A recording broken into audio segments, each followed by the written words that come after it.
Hello students, welcome back to my channel. Myself Deepali Shah and you are watching Deepali ma'am science classes. तो students, आज मैं आप लोगों को लाइट चैप्टर से रिलेटेड कुछ बातें बताने वाली हूँ। इसमें आप लोगों को मैं ये बताऊंगी कि लाइट का हमारी लाइफ में होना क्यों ज़रूरी है।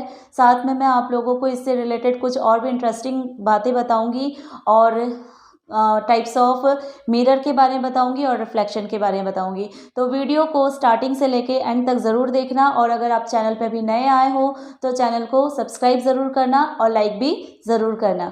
ठीक है, तो हम लोग वीडियो स्टार्ट करते हैं। लाइट, ठीक है। लाइट क्या होता है कि देखो, किसी भी चीज़ को हमें देखने के लिए किस चीज़ का होना ज़रूरी है? लाइट का, है ना। अगर हम मान लो कि किसी डार्क रूम में चले जाते हैं तो हमें जो अगर किसी चीज़ को फाइंड आउट करना है तो वो चीज़ हमें मिलती नहीं है। तो इस चीज़ के लिए हम क्या करते हैं, सबसे पहले हम बल्ब ऑन करते हैं, लाइट ऑन करते हैं, फिर हम अपने आसपास जो भी चीज़ हमें ढूंढना है उस चीज़ को हम उस रूम में ढूंढ सकते हैं इजीली। अगर मान लो आप रूम को बिल्कुल अंधेरा कर लेते हो या मान लो कि लाइट ऑन नहीं करते हो और आपको कोई चीज़ वहाँ पे रूम से बाहर लेनी है, तो आप क्या कर सकते हो, वो चीज़ आपको इजीली मिलेगी नहीं। आपको चारों तरफ क्या करना पड़ेगा, हाथ फैला के सारी चीज़ों को देखना पड़ेगा। आप देख नहीं सकते, हो सकता है कि आपके सामने अगर कुछ भी, अगर मान लो चेयर या सोफ़ा अगर कुछ भी आ जाए तो आप उससे टकरा के गिर भी सकते हो, है ना। बट अगर लाइट जल रही होती है तो आप क्या कर सकते हो, वो चीज़ देख पा रहे हो और आप आसानी से जो चीज़ आपको ढूंढना है वो चीज़ भी इजीली आपको मिल जाएगा, राइट। देखो, अब और एक चीज़ क्या है, इंटरेस्टिंग चीज़, अगर मान लो कि अगर लाइट नहीं होता तो क्या होता, हम किसी भी चीज़ को नहीं देख पाते।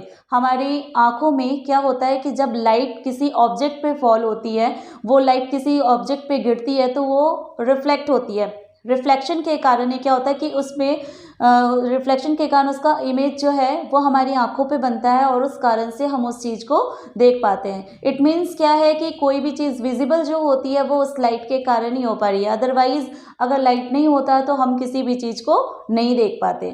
ठीक है, अब देखो, मैं आप लोगों को लाइट में और एक चीज़ बताऊंगी, इसमें कुछ ऑब्जेक्ट्स के बारे में। इसमें 2 टाइप्स ऑफ ऑब्जेक्ट्स होते हैं, जिसमें क्या है, एक होता है ल्यूमिनस ऑब्जेक्ट और दूसरा क्या होता है, non luminous objects. Luminous objects क्या होते हैं और नॉन ल्यूमिनस ऑब्जेक्ट्स क्या होते हैं। देखो, आप अपने आसपास बहुत सारी ऐसी चीज़ें देखते हो जिसमें से लाइट जो होती है वो बाहर निकलती है ना। जैसे आप सनलाइट देखो, मून देखो, बल्ब देख लो, कैंडल देख लो। क्या होता है, बहुत सारी ऐसी चीज़ें होती है जिसमें से लाइट जो है वो बाहर निकल रही है, वो रोशनी फैला रही है चारों तरफ, है ना।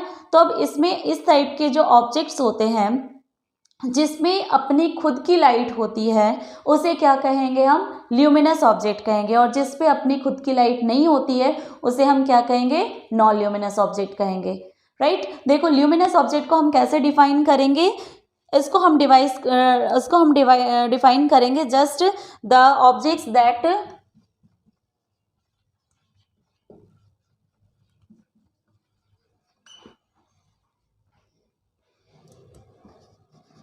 emit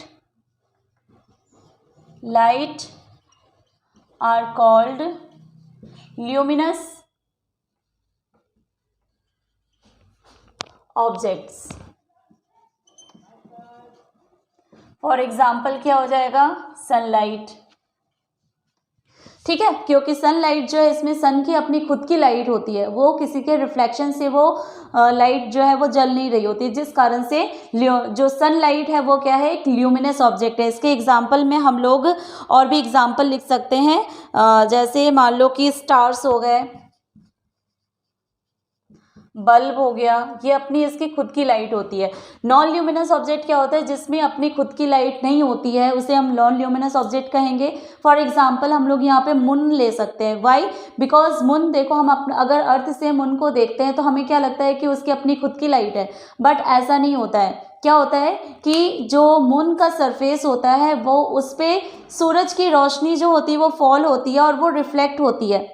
ठीक है, जिस कारण से हमें ऐसा फील होता है कि मून में अपनी उसकी खुद की रोशनी है। ठीक है, तो उसमें अपनी खुद की रोशनी नहीं होती है, दैट्स वाई हम मून को किस में रखेंगे, नॉन ल्यूमिनस ऑब्जेक्ट में। ठीक है, ल्यूमिनस आपको समझ में आ गया। देखो, नॉन ल्यूमिनस का जो डेफिनेशन होगा वो क्या हो जाएगा, the objects that do not emit light are called non-luminous object.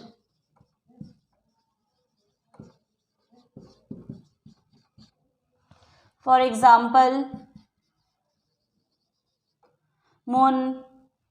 इसके साथ ही हम और भी आसपास में मतलब जिसकी अपनी खुद की लाइट नहीं होती है, कोई भी आप एग्जाम्पल यहाँ पे लिख सकते हो। ठीक है, तो ये ल्यूमिनस और नॉन ल्यूमिनस ऑब्जेक्ट होते हैं। इसके साथ मैं आप लोगों को और एक चीज बताऊंगी, रेक्टिलिनियर प्रोपगेशन ऑफ लाइट क्या होता है। Rectilinear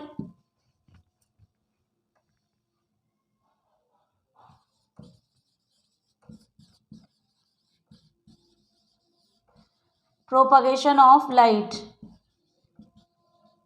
rectilinear propagation of light क्या होता है कि जब भी लाइट जो है ना या कोई भी रे ऑफ लाइट जो आती है वो हमेशा स्ट्रेट लाइन में ही क्या करती थी, ट्रैवल करती है। वो लाइट जो है वो कभी भी, या कोई भी रे ऑफ लाइट या बीम ऑफ लाइट जो है वो कभी भी कर्व लाइन में ट्रैवल नहीं करती है, वो हमेशा स्ट्रेट लाइन में ट्रैवल करती है। चाहे आप कोई भी मान लो कि ऐसे भी ले सकते हो, मान लो ऐसे भी लाइट हो सकती है, तो स्ट्रेट लाइन में वो हमेशा स्ट्रेट जाएगी, वो कभी भी इस तरह से लाइट जो है वो ट्रैवल नहीं करती है। तो जो स्ट्रेट लाइन में ही ट्रैवल लाइट जो है वो ट्रैवल करती है, इसी फिनोमेना को ही क्या कहा जाता है, रेक्टिलिनियर प्रोपगेशन ऑफ लाइट। इसके लिए हम एक एक्टिविटी भी देखेंगे। इस एक्टिविटी में आपको जैसे मान लो कि यहाँ पे एक कैंडल बर्न हो रहा है, ओके, यहाँ पे मान लो कि एक कैंडल जो है ये बर्न हो रहा है और आप क्या कर रहे हो, यहाँ से एक मान लो कि एक पाइप के थ्रू आप क्या कर रहे हो, इस लाइट को देखने की कोशिश कर रहे हो। ठीक है, ये बना ली हमने आँख, ये हमने आई बना ली, और यहाँ से अब जब देखोगे तो आपको क्या होगा, यहाँ से आपको लाइट जो है वो दिखेगी। ठीक है, और यही फिनोमेना क्या है, rectilinear propagation of light, because light travels always travels in a straight line या स्ट्रेट पाथ, या हमेशा स्ट्रेट पाथ पे ही ट्रेवल करती है। That's why it is called as rectilinear propagation of light. ठीक है, अगर मान लो कि इस पाइप को हमने क्या करा, यहाँ पे स्ट्रेट की जगह हमने एक टेढ़ा मेढ़ा पाइप ले लिया। ठीक है,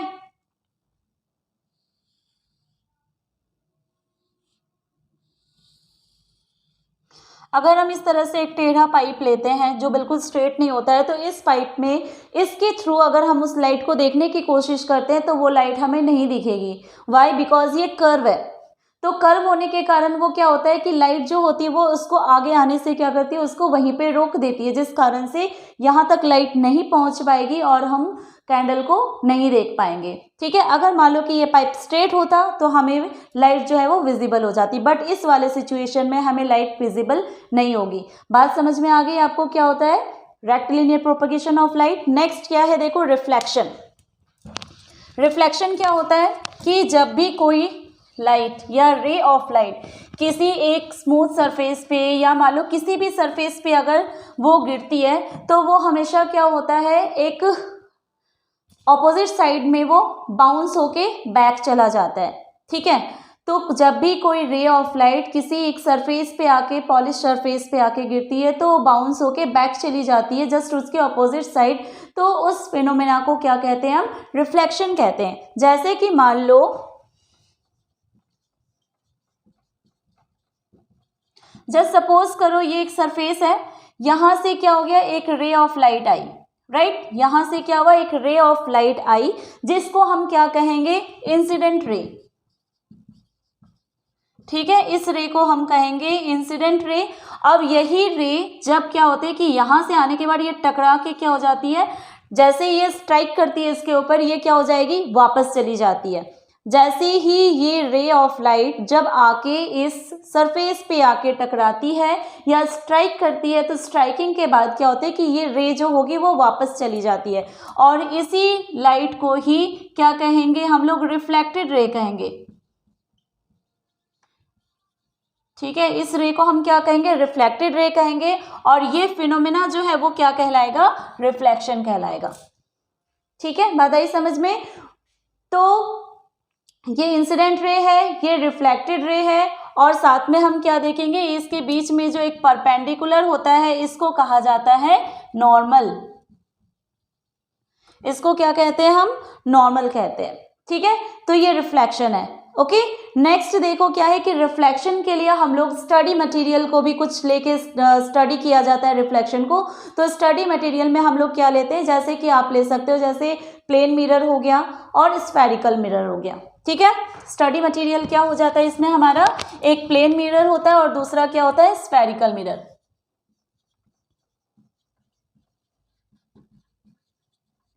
और सेकंड क्या है, स्फेरिकल मिरर।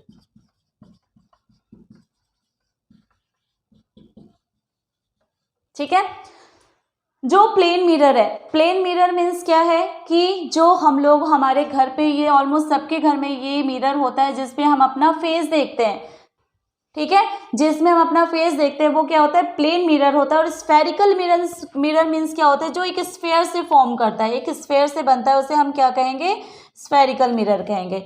मान लो जस्ट सपोज करो कि एक स्फेयर है, इसको अगर हम लोग 2 हाफ्स में अगर उसको कट कर देते हैं, 2 हाफ्स में कट करने से क्या होगा, ये एक साइड देखो और एक आप ये वाला साइड देखो, यहाँ पे 2 हाफ्स बन गए। अब इस 2 हाफ्स में क्या होगा कि यहाँ पे 2 मिरर्स जो होंगे वो फॉर्म करेंगे।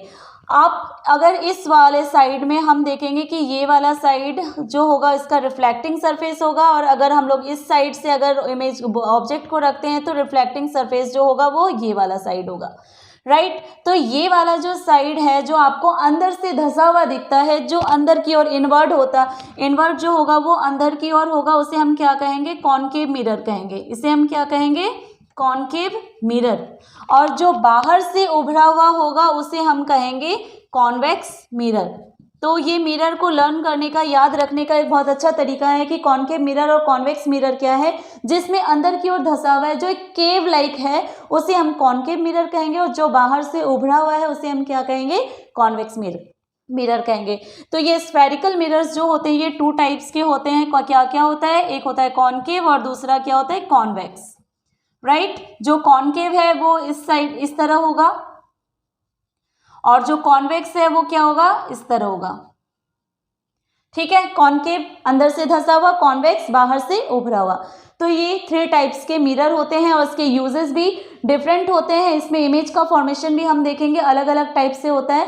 तो आज के लिए यहीं तक। नेक्स्ट वीडियो में आप लोगों को मैं इसके इमेजेस के फॉर्मेशन कैसे होते हैं, इसके यूजेस क्या होते हैं, इसके बारे में बताऊंगी। और ये वीडियो आप लोगों को कैसा लगा मुझे ज़रूर बताना, और आप लोग जो है वो वीडियो को स्टार्टिंग से लेकर अंत तक देखने के लिए many thanks and take care. Thank you.